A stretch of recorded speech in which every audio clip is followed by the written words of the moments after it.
You're tuned in to Steve Megatron on Altered Geek. Hello and welcome to Altered Geek. I'm your host, Steve Megatron Phillips. Joining me on this adventure into geekdom is TFG1 Mike. Hello. Hello. So this week, we're going to talk about quite a few different topics. Among them being the Batwoman exit. And how nostalgia is awesome. Mm-hmm. And when you screw with nostalgia, you know, with redesigning something or depending on how it's brought across, can be a good thing or a bad thing. Yes. So with that in mind, I think we will jump right into the first bit of nostalgia, which is Blockbuster. Yes, Blockbuster. The last one is actually succeeding. What's funny is I wrote an article about this last year when I worked for a tech website. Mm-hmm. And at that time, there was another one that was open, but it was in the process of closing. Right. And it's humorous because now people go to this Blockbuster and they have like specialized shirts and it's like the last Blockbuster on Earth. And, you know, all these other, you know, they still get new releases. They still, you know, have it and people go there specifically because it's a tourist attraction now. Which honestly is humorous in of itself. But despite the fact that coronavirus has closed everything down, they're still holding on strong. And it's in Oregon. Yes, it is. It's the only one left on the planet, and it's managed to somehow stay afloat during the global pandemic. It says none of the employees have been laid off. They continue to receive paychecks through the closing and reopening, which in and of itself is amazing, considering it's the last one, so it technically should be closed. My question is, who owns this last Blockbuster? That's what I wonder. And who's rich enough right now to be paying those employees checks? I'm not saying anything against the fact that it's still open. I'm not trying to be negative about it. I'm just asking a question like, who owns it and who's paying the bills? Because this Blockbuster back in the day was Blockbuster. I mean, it was everywhere. And now they are, not just virtually, are extinct. I mean, there's one left.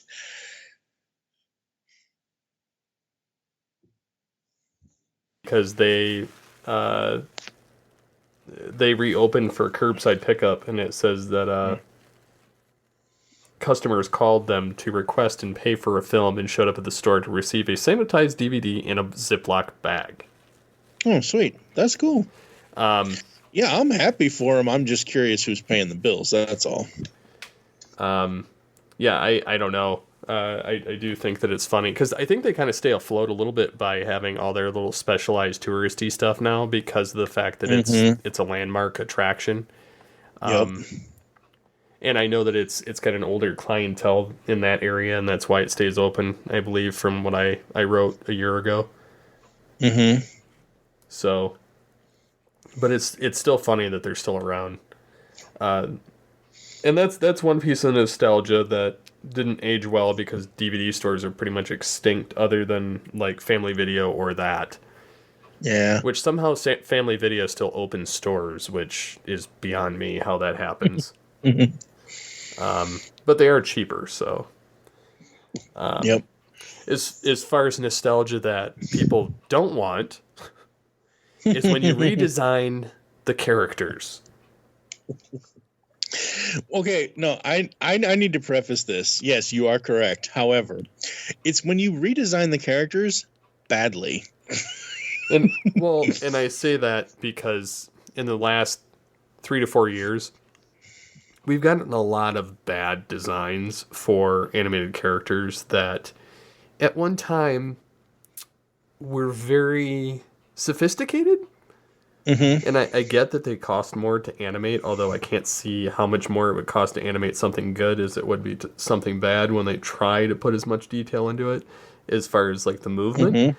But as far as the detail on it itself, everything is going for that Steven Universe looking thing. Yeah, design. the CalArts style is what it's called. Yeah, Who came up with that? I don't know, but that's what I've seen Neil call it. The one ugliest. Like, I used to hate Wallace and Gromit because it was claymation, but I would take claymation over this crap. Like, this CalArts style is by far the worst thing I've ever seen, because along with it comes terrible writing. So what he's talking about, folks, is they have taken it upon themselves to, this is, I believe, is it Kellogg's? I want to get this right. It is Kellogg's, right? Yeah, well, they did that with Rice Krispies a few years ago, too. Yeah. So I just wanted to make sure it wasn't like General Mills. I wasn't confusing the companies. So Kellogg's has taken it upon themselves to decide that a redesign for Toucan Sam is needed. As a child of the 80s, no, it is not. But okay, whatever, I get it. You have to appeal to kids of this generation. It's just... It's awful. It's like, because they show them side by side, and Toucan of the 90s looks infinitely better. Yeah. And this thing looks like my son drew it. I'm sure Ian could do a better job. Yeah, well, I could draw it better. I could probably draw the real Toucan. And then they put, like, they didn't even have, like, the stripes of color. It's a gradient. Yeah. On his beak. Like, it's literally a gradient. And they're like, whoa, look at us. And I'm not trying to knock artists, but come on. Like, it's just the artists that they are going to now. Like, they're going to those Tumblr artists who get famous for one thing or maybe not or whatever. Well, it's like they had this guy that was like, oh, IDW should hire me to draw Transformers or whatever, and his art was just the same crap. It was the same stuff, and I was like, I got into a... we did. I got into more of an argument with him than you did. I says, they're never going to hire you. Yeah. I'm like, they're going for sophisticated art. This is not it. Like, I'm like, kudos to you, but your art is not up to par. Like, animated was better. Yeah. So my wife said to me when I showed her this, she's like, oh, it looks like that's his girlfriend or his wife. Comparing the two designs side by side. The original Toucan male, the new Toucan female, looks like his girlfriend or his wife. And I don't disagree with Karen because she's right. It doesn't look like... Classic Toucan, he has style, he has movement, and he has texture. He has texture. Don't get me wrong, I like some gradient stuff. You do a lot of really great gradient stuff with art that you've done for us over the years and everything else, but nothing in this instance, nothing beats texture and realism. And the new Toucan just looks like you said, I would rather have claymation because this looks like a one of those birds you hit with a gun at a circus or something, or a carnival. Like one of the ducks on the thing that you win a prize for. That's what this looks like to me. Well, it's funny because this article says that Fruit Loops took it to social media to announce a rebrand of their mascot. And the wording on this is hilarious. It says, let's just say that things aren't going as planned. The internet hates it. Almost every comment on the announcement post either makes fun of the new design or begs the brand to bring back the old Toucan Sam we all knew and loved.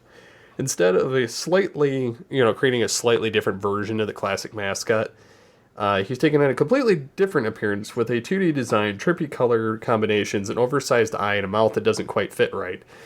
As one comment put it, who designed this? A 12-year-old who just learned about the rainbow gradient and smudge tool? No, I hate it. And it's funny because along with the redesign, Fruit Loops announced Fruit Loops World. The new TV spot below, and they show in this article, features a cereal box with the former rendition of Toucan Sam. This particular version of it says, what are they going to do next? Repackage the box, and it says Paramount faced a similar issue a few months ago with the movie trailer for Sonic the Hedgehog. The trailer caused near universal criticism, and felt that the internet felt that Paramount completely ruined the design, and then the people that were like, oh, just let them design what they're going to design. Well, it was terrible. And thankfully they redesigned it. And when the movie came out, the movie actually was really good. But I feel like that people would have overlooked it if that design didn't get swapped back with the iconic one that everybody knows. So they're, the font and everything, it's the Steven Universe CalArts style. And they did this with Thundercats, Roar. They've done this with She-Ra.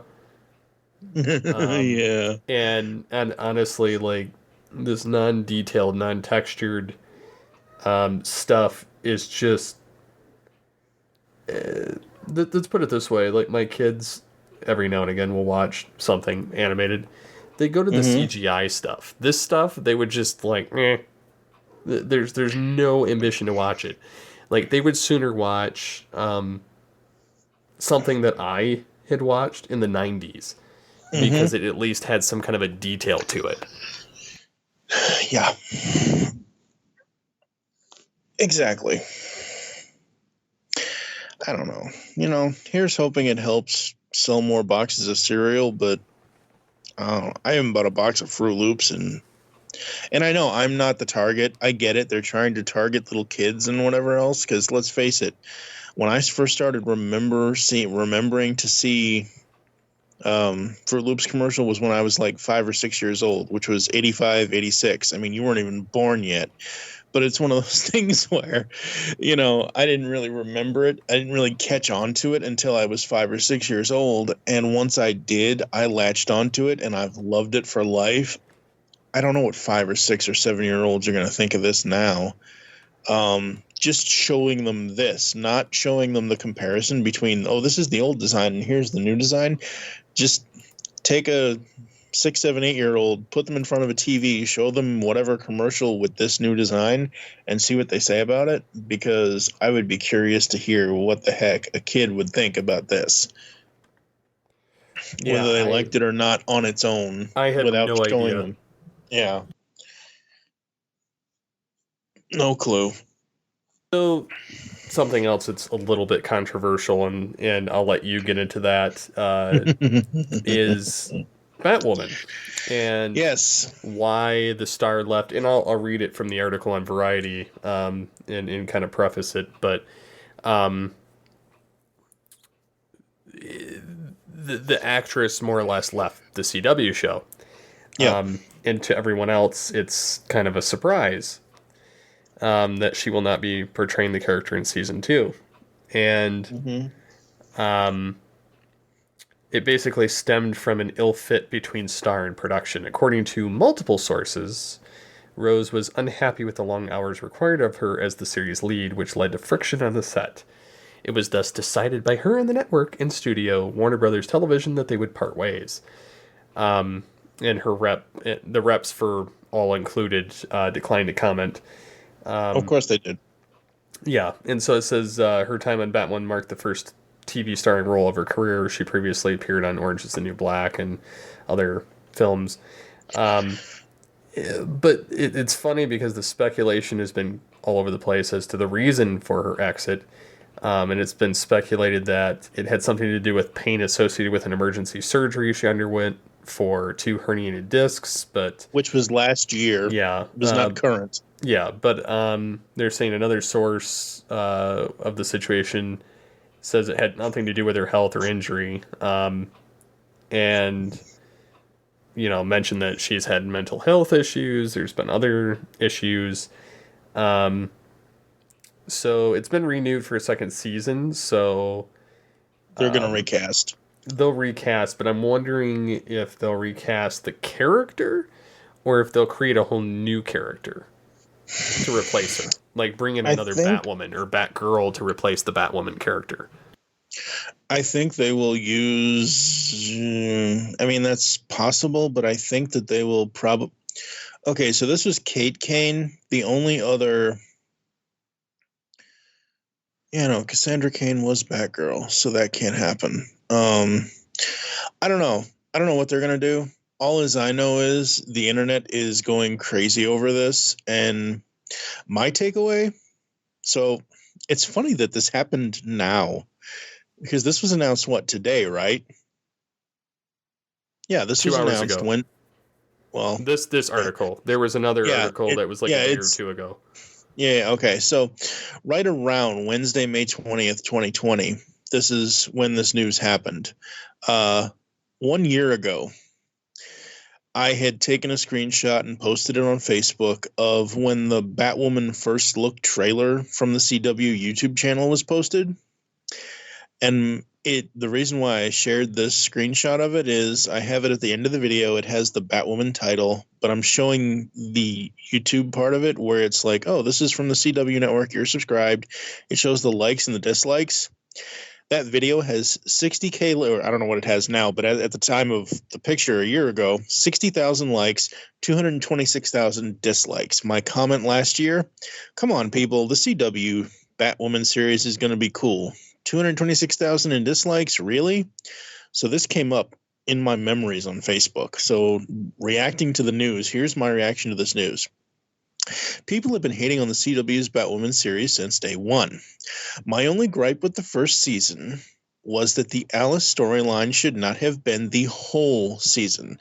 Have it be 5 or 6 episodes, give it a break, have her come back at the end of the season or something. And I know the season was kind of hindered by the COVID-19 thing, but we're not going to go into that. And rest of my thoughts is, I think Ruby Rose was a nice unknown entity that could have grown into the role, just as Christopher Reeve did with Superman. In all caps, I write, and before you all get your ants twisted in your panties, I'm not comparing Rose to the greatness of Reeve. I'm saying that they were both unknown actors when they got chosen for the roles that they played. As actors, they had to not only embody the character, but they had to fill that character's shoes and be comfortable doing it. You're telling me that part of her reason of leaving is that the hours are too long? She's fresh. She's like, the only other thing I've ever seen her in is she was the deaf assassin in John Wick 2. So a multi-million-dollar movie was kind of her big make me famous thing, which she had a role where she said nothing in. You know. Well, she was a series regular on Orange is the New Black. Yeah, that's a Netflix show. That's not a multi-million-dollar movie franchise. No, but a lot of people watched it. I know. I'm just saying. My point, though, is that she's even more of a fresh face, unknown actor than Reeve was. At least Reeve, came from, I don't know where her background is, where she went to school, but Reeve came from Juilliard. Reeve came from, plays and all of that and everything else. So in this day and age, young actors, it's all about that instant gratification and not wanting to put some of the work in, and it kind of sucks. Because, like I said, they're either going to recast or they're going to do something else. Who knows? I know they are going to recast, but who knows how they're going to do it. They've basically introduced what Bruce Wayne looks like in this universe too now. Yeah. Because they have Tommy Elliott, Hush, looking like him, but no, I mean, I mean, it kind of sucks when you have like a main show like that, and she does play it pretty strongly. But at the same time, I think that the show could have been better. I actually feel that about all of the CW shows this year.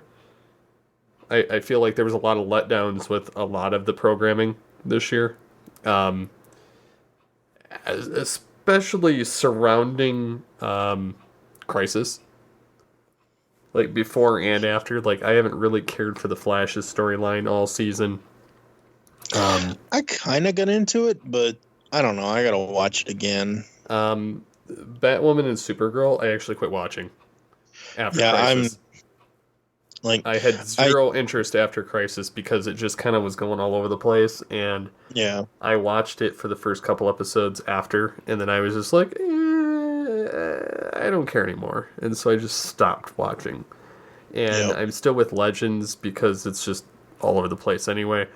Although I'm finding that that's a little lacking too this season.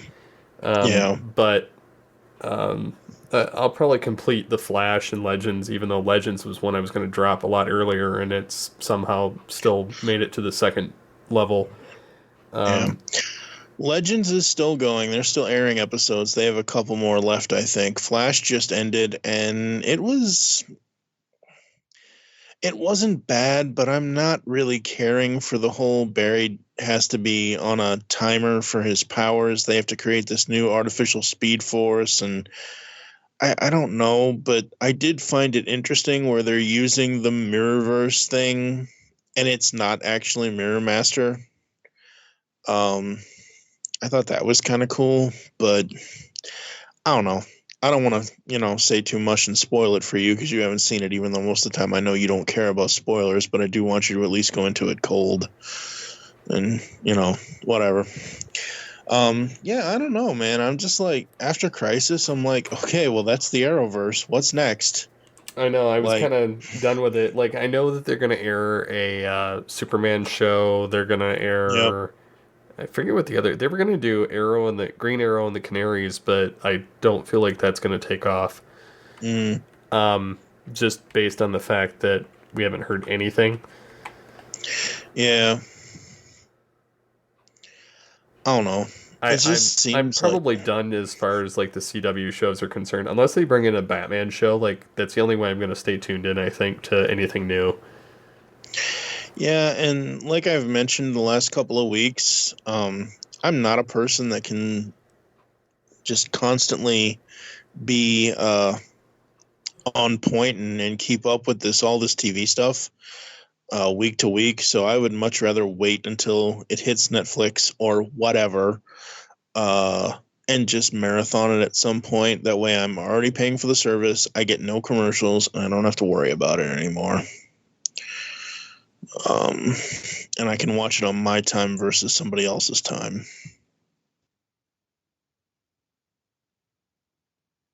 So, yep. So yeah, that's kind of the interesting thing as far as like the CW stuff anyway. Now there is one instance where nostalgia can be done right. And that is the Star Trek Captain Pike series. Granted, we haven't seen anything of it concrete for the new series. However, we've gotten tastes of it already through Discovery Season 2, through the short tracks. CBS All Access has ordered Star Trek Strange New Worlds with Captain Pike, number 1, and Spock. And it's still, I want to say, 7 years before Kirk takes command of the Enterprise. Meaning he's either on the Farragut or another ship. More than likely he's on the Farragut as a lieutenant at this point. The same as Spock. And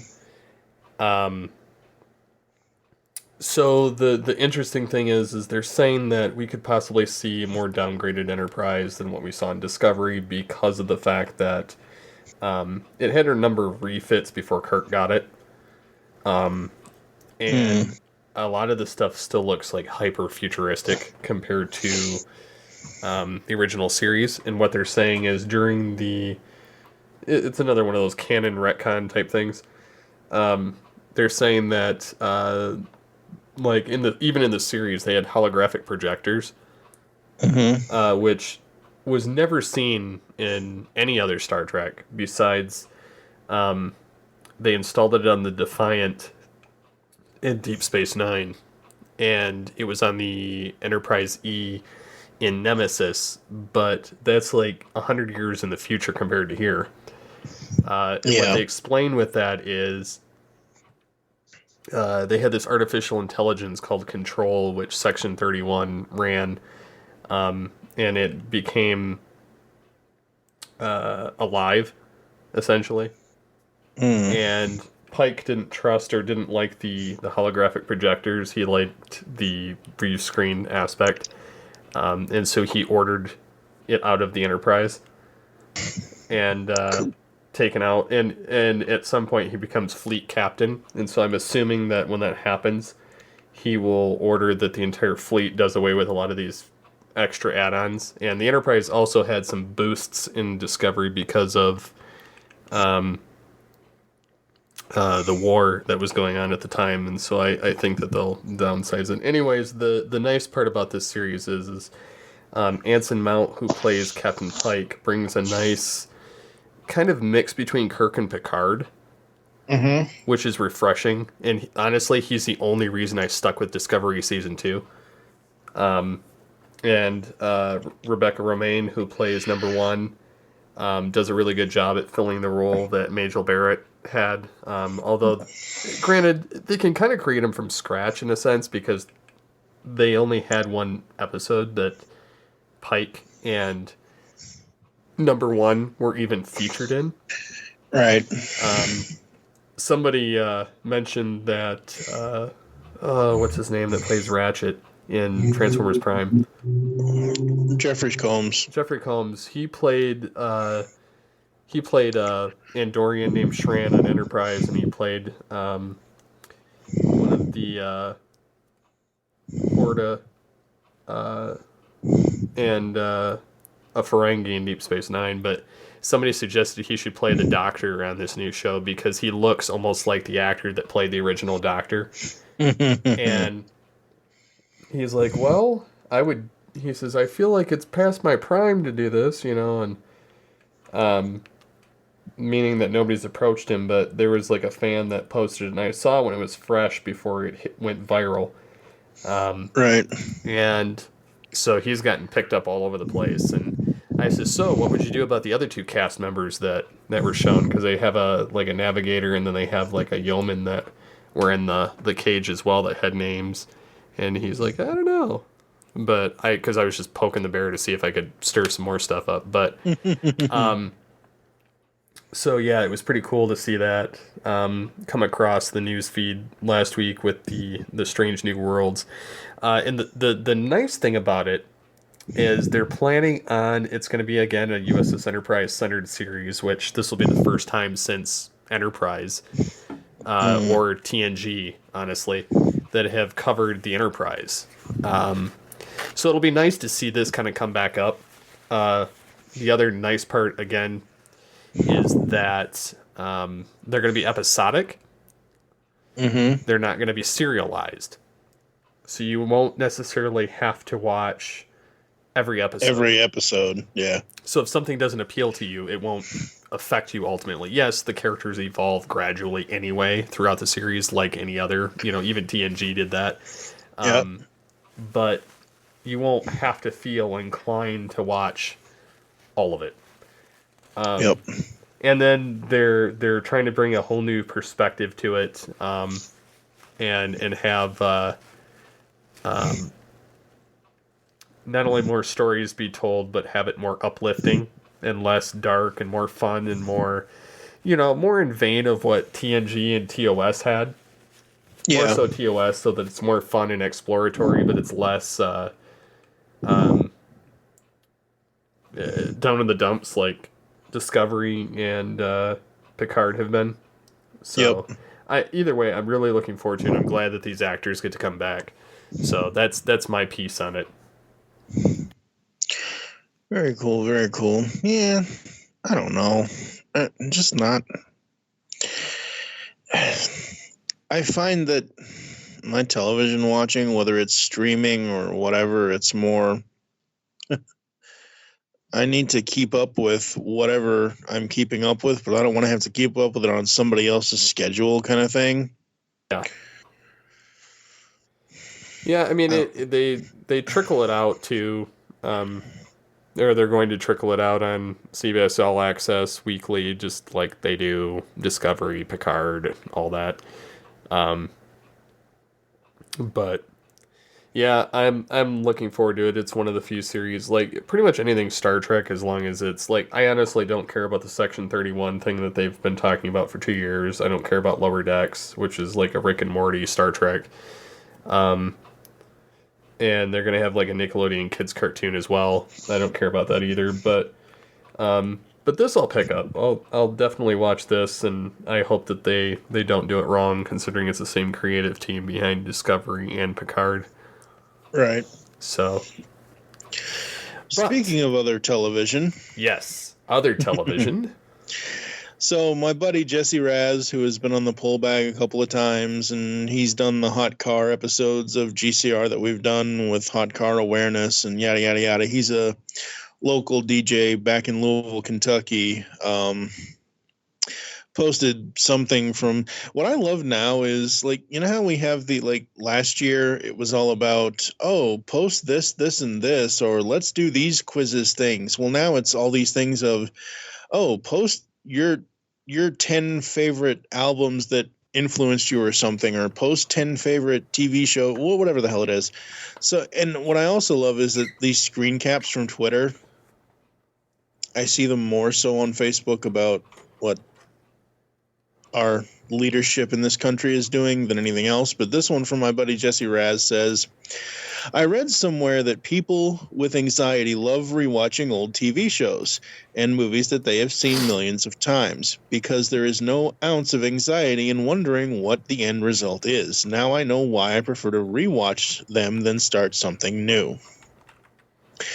As I just mentioned a few moments ago, I hate having to keep up with something as it's happening. If it's on Netflix and all of it's on Netflix, or if it's on Hulu and all of it's on Hulu, I will watch it at my own pace kind of thing. And I feel that in my bones. Like, I just can't. I would rather watch shows that I've watched a million times already, and I've done that. I've even mentioned that the last 3 episodes of this podcast. I've mentioned Numbers, I've mentioned Dharma and Greg, I've mentioned whatever. It's funny. I actually wanted to make sure I did this tonight. Over the last, I think, 3 weeks, I have been rewatching The Blacklist from the beginning. Oh, wow. You're ambitious. I've just now started. I just finished season 4 tonight, and as of this recording, and I just started. I haven't even really gotten into season 5, episode 1, but I just finished season 4, and I'm like, oh, Mr. Kaplan, damn it. Now, have you watched it before? I was watching it when it first started. I watched the first 2 seasons, and I think I watched, out of the 22 or 23 episodes of season 3, I think I watched maybe 10 or 11 of them. Like, I think I watched like the first 9, and then I dropped off and I picked it back up. And then I had seen like the first 4 episodes of season 4. So I hadn't seen anything past episode 4 of season 4. So it was interesting to find out everything that happens after episode 4 of season 4. And I have not seen any of season 5, 6, or the 7th season that just ended. So 5, 6, and 7 are all fresh for me. And I love the show. It's just, like I said, I couldn't keep up with it. So, but I've been marathoning that. I've been marathoning other things. I did that recently as well with The Blacklist. Mm-hmm. So I could be caught up to where they would be for this current season. Although I haven't watched the comic-based episodes yet. The one where they kind of go regular episode and then comic-based. I am looking forward to catching that, though. Yep. So I specifically set it for my DVR so I could see it eventually, but it is what it is. I'm sure the 7th season will show up on Netflix at some point here soon, now that it's over. I don't know when. I don't think it's on there yet. Actually, I'm pretty sure it's not. But what are your thoughts about, going back to... And I know generally what your thoughts are on it, but for the people that don't know, going back versus starting something new. I find nostalgia is easier. Just because the entry point is not as jarring. Like, if you've been introduced to the franchise before, or whatever it may be, or the show, you generally know what episodes you can skip. Yep. if you've seen it, and you know which ones are feel good. You know which ones you know if you have a certain disposition at a certain time. You know which one is going to hit that particular feeling that you're looking Yep. for. But also, like, I occasionally when I'm just burnt out and I don't want to do anything, I'll blitz through a bunch of old Star Trek, even though I've seen them all before at some point. I'll Yeah. watch some that I really enjoy sometimes, like, and just purposely skip ones that I've not seen before, which is very few at this point. But because my goal is I go through Netflix and then I look for any now at this point that don't have a the bar that shows that they've been played. Mm-hmm. But no, I mean I go through for the most part and I'll watch those, and if I feel like every now and again I'll watch a movie that I haven't watched in some time. But for the most part, like when I want a go to show that's easy that I don't necessarily have to worry about. Or I can have it as background noise. I always turn on Star Trek. It may be one of the main four old ones, but it's always Star Right. Trek. Yeah. Yeah. For me, it depends on what I'm trying to do. If I'm trying to rely, and I know I've talked about this before, but again, folks, I repeat myself a lot. It depends on what I'm trying to do. If I'm trying to relax and watch something and pay attention to it, I have to either be sitting at my computer, which I currently don't have because it's in storage, that's whatever, or I'll be, or Karen and I will be laying in bed or something or sitting up or whatever we're doing, and we'll watch it and we'll pay attention to it. If I'm by myself and she's either sleeping or working or whatever, because she's doing some part-time stuff from home, like my watch through of the Blacklist, I cannot lay on my side and watch it because I know as soon as I lay on my side, I will fall asleep. So if I want to pay attention to it and figure it out and whatever, I have to be laying on my stomach, my face in my phone, watching it. And I don't mind watching on my phone. I actually prefer it half the time because I'm so used to it at this point. I still like watching on the computer or on television and things like that. But the only new thing, there's two new things. And I know I've mentioned these before. I want Karen and I to eventually check out You on Netflix, which is with Penn Badgley and a bunch of other people. But Penn Badgley was the gossip guy, or I should say the gossip girl, back in the day. So that's a series on Netflix that I want to check out at some point. And because it's a series on Netflix that has all the episodes, as I've already mentioned, I can watch it whenever I want. The other one that just started, it actually just uploaded all its episodes, is the Amazon Prime original series called Upload. We've watched 5 out of the 10 episodes currently, and it is just hilarious. Instead of actually going to regular dying, like going into a coffin or being cremated or whatever, you go to Upload. They basically upload your consciousness into this digital heaven. Sadly, there is a bit of violence in it because after your consciousness or your being is uploaded, they basically decapitate you.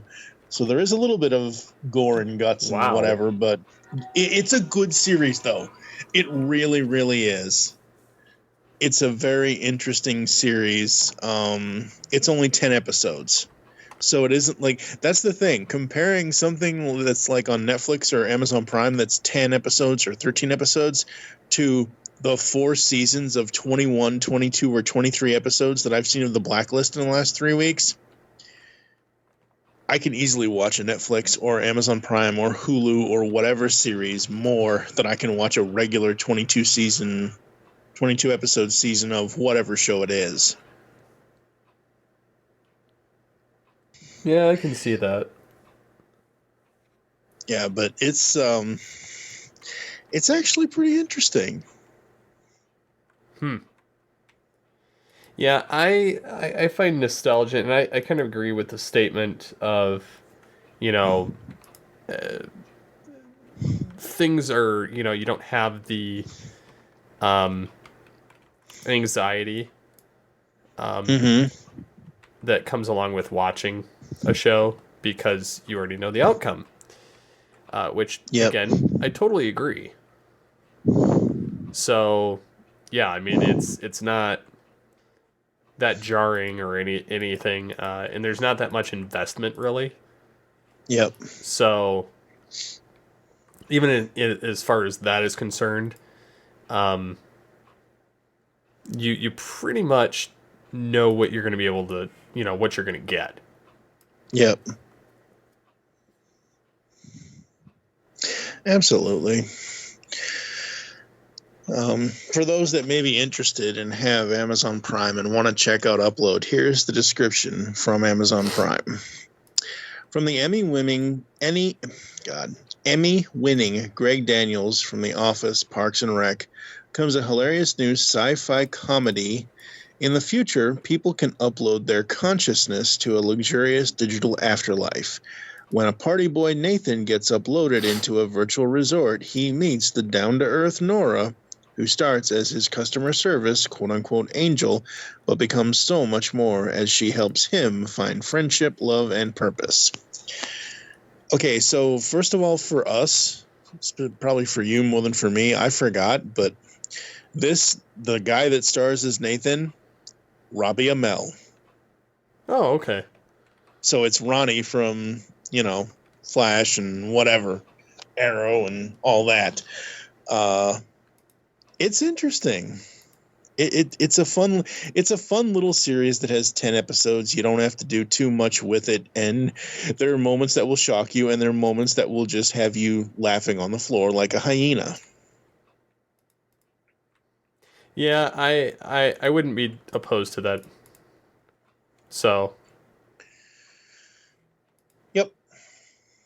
But yeah, so what are some nostalgia shows that you kind of go to that are kind of more or less comfort food? Oh boy. This is going to be a long podcast, folks. He just asked me that question, and I have like 200 shows on my list, but I'll try to keep it short. Just shows for me that I love. Knight Rider, Airwolf, A-Team, my 380s action shows that I absolutely love. Nash Bridges from the 90s. Dharma and Greg. Whenever I need to laugh, I watch Dharma and Greg because that show is absolutely hilarious. Jenna Elfman and Thomas Gibson absolutely kill it. I've seen Numbers I don't know how many times, and I'm not a math guy at all. And watching Bernard from watching David Krumholtz from Santa Claus, watching him be a math professor and explaining math in a real world perspective, just absolutely love that. Yeah, I know I know that he's kind of humorous in his stuff there. Mm-hmm. And that also has Judd Hirsch in it from Taxi and from Independence Day. Independence Day, he played the father to Jeff Goldblum's character. Law and Order, Criminal Intent, I can watch over and over and over again. What I find is some of these, like Law and Order, Criminal Intent, and some of these other, that's not a true crime show, but like true crime stuff, like I mentioned before on ID, apparently it helps me sleep, or it helps me at least get to sleep. And I know I've talked about this before, but Karen and I have seen every single episode of Forensic Files, so I can put Forensic Files on my phone in the background and just let it play, and Peter Thomas, the narrator, will just lull me to sleep with his dustle tones. So, that's a thing. Yeah, I mean, there's just so much TV from the past that I absolutely love. I know I mentioned a couple weeks ago I had watched through Beast Machines again. I watched through select episodes of Transformers Generation 1. I needed to do both those again.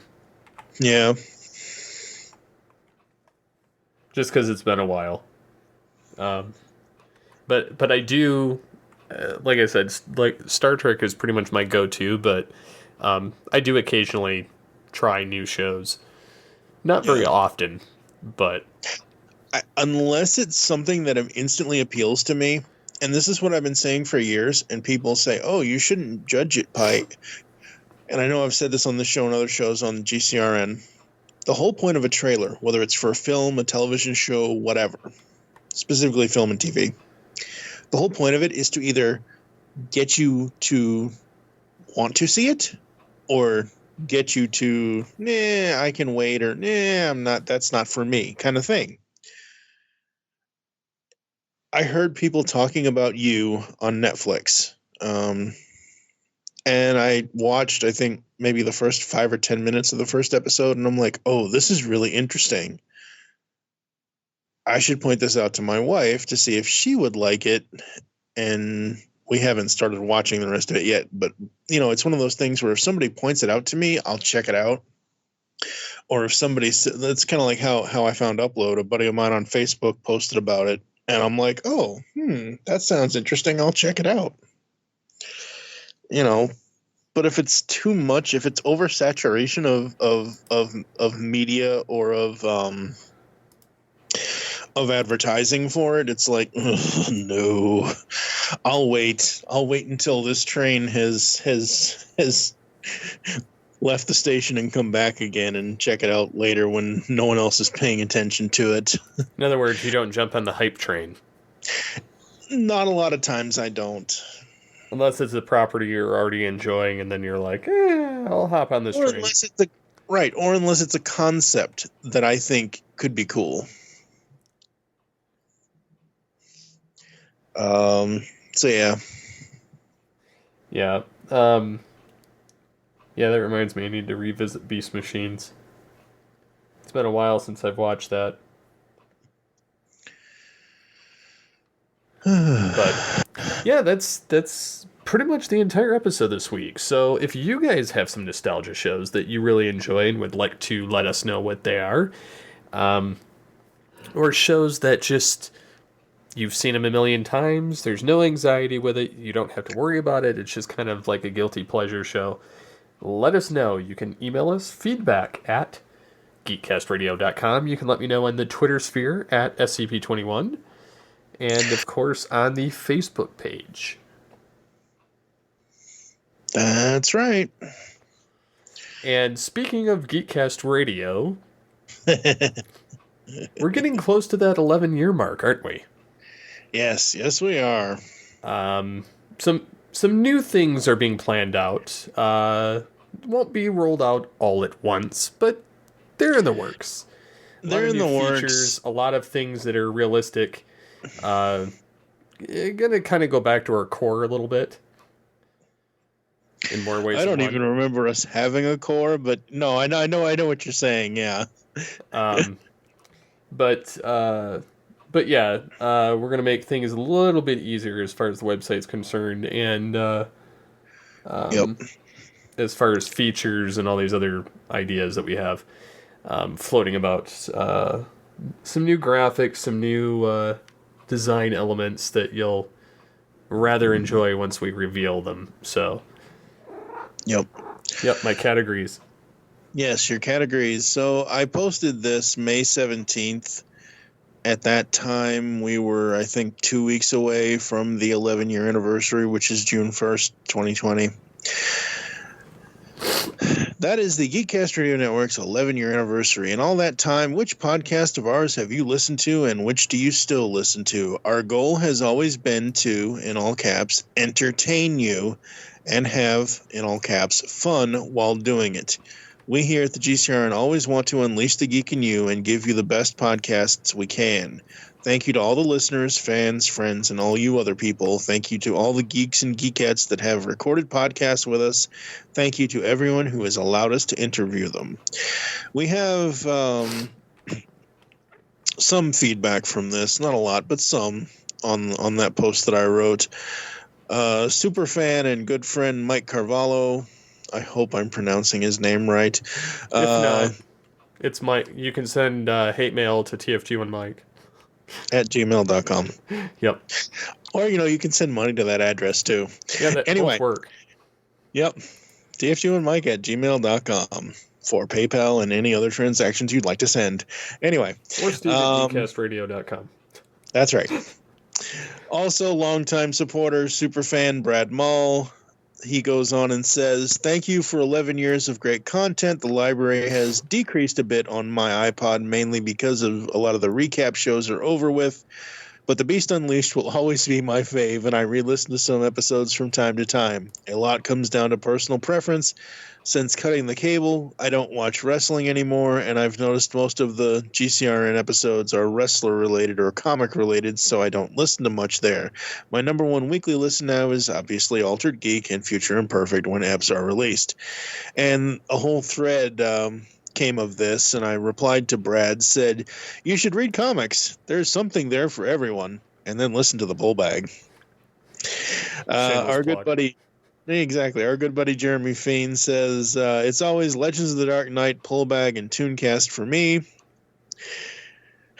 Michael Wilson has to rear his ugly head." People still listen to Beast Unleashed. I'm like, it's the ultimate Beast Wars Beast Machines podcast. Well, it's not every day you get a lot of voice actors, a lot of creators, and you get a dude that can imitate Megatron and Waspinator in the same show. Yep. So... And then our good friend, longtime co-host, only did a few things with us, Terrace from Canada, says, "Glad to have been a part of it and gave me so much insight and experience. Hope to come back one day and record again." Anyone that has already recorded with us that, you know, we still are in contact with, anyone is available, as long as you're available or we're available, anyone can always come back.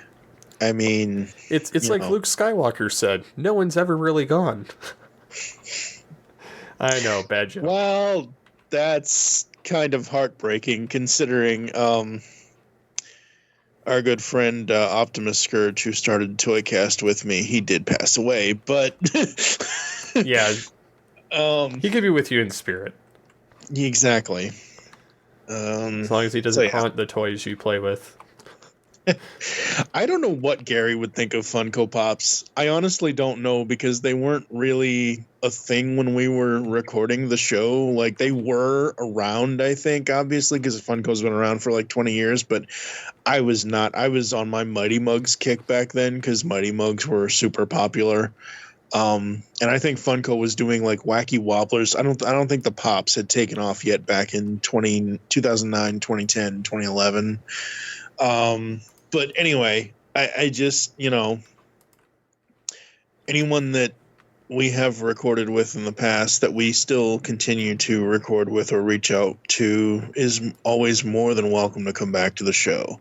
Anytime anyone has anything to say, Michael Powers, as long as we all have time for it, we would love to have you back on the show. Yep. Because we all know I suck at this podcasting thing and we need better hosts. You mean insights. Insights. No, I'm out of sight. See ya. Where did he go? Yeah. Poof, I got snapped away. I was the 1% that got snapped away when that idiot snapped his fingers. Oh, we all know that doesn't happen. Besides, did you see what I posted to Jeremy? Where was this? On his Facebook. So he made this was kind of funny because he made a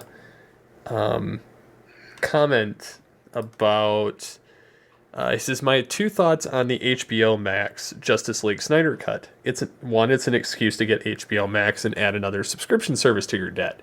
Two, yep.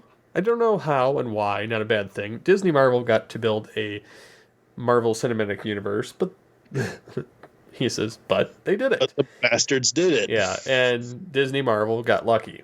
WB is just throwing character ideas to a wall, and here we go. It took individual film sequels and major plot to bring the Avengers together and go up against Thanos. Darkseid is no Thanos, and the anti-life equation is no Infinity Gauntlet. Just let it die. Ben moved on. Shazam is not teaming up with the League. Wonder Woman has adequate, but nothing great. Same as Aquaman. Watch them once and once only, and I'm kind of superheroed out. Thoughts. And one of his friends on there goes, on the dark side topic, he is infinitely more dangerous than Thanos. Need proof? Read Final Crisis.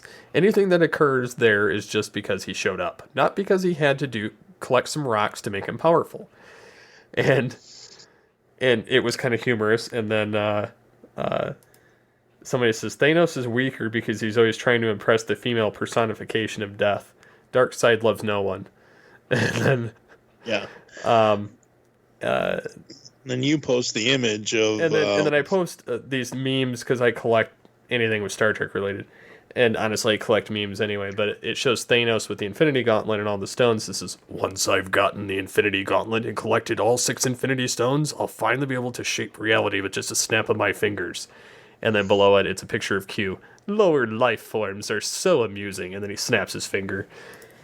And then there was another one, because there's like 6 of them with Q. There's one with Thanos on the bridge of the Enterprise and says, "Your Federation is spread through the galaxy like a cancer, consuming all in its path. Your replicators produce so much for your own kind, while you allow entire planets within your reach to starve and die because of your cruel prime directive. I am here to end your plague and begin galactic healing. I will eradicate your entire Federation with simply a snap of my..." And then you see the Q flash like he's gone. And it says, and the Q sitting there next to Wesley, "I'm sorry, but I just couldn't let him babble on anymore. Not everyone needs 19 movies and a pretty glove to learn the dull old parlor trick." And snaps his finger, Yeah. I find those amusing, so. Yeah, absolutely. Yeah, the first commenter, Edward Hale, is a longtime friend of Jeremy's now. Edward and his wife, Kendra. I actually just became friends with them on Facebook because I am trying my best to... I have all these new connections that I want to record with and bring on to the network as co-hosts and whatever, just, guest spots and whatever.